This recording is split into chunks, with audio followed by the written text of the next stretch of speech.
The boy eagerly plucked a section of a plant's root and tasted it. To his surprise, it was actually quite delicious.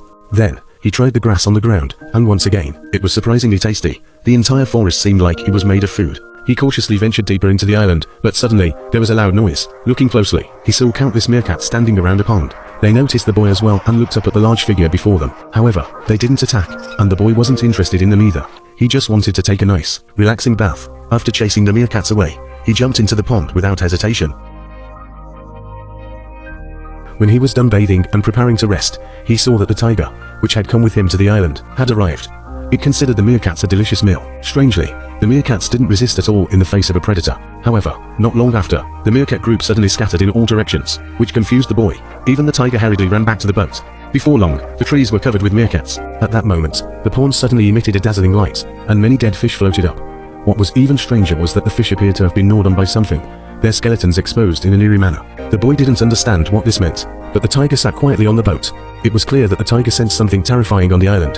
The boy knew he had to leave quickly, so the next morning, he filled the boat with food. In addition to the roots of trees, there were also over 100 meerkats. This should be enough for both him and the tiger for a while. But soon, the food ran out, and the tiger went into the water to catch fish. Unfortunately, it was terrible at it and always returned empty-handed.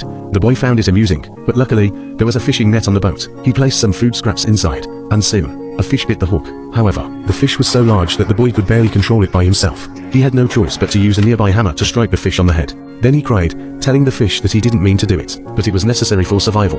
The food problem was temporarily solved, but he gave the whole fish to the tiger, afraid that if it got too hungry, it might eat him. Sometimes, food would fall from the sky, especially when a herring swarm was migrating, and countless fish would rush toward them. The boy quickly protected his body with his hands to avoid being injured by the fish. The tiger, on the other hand, ate the fish eagerly. Finally, it was well fed again.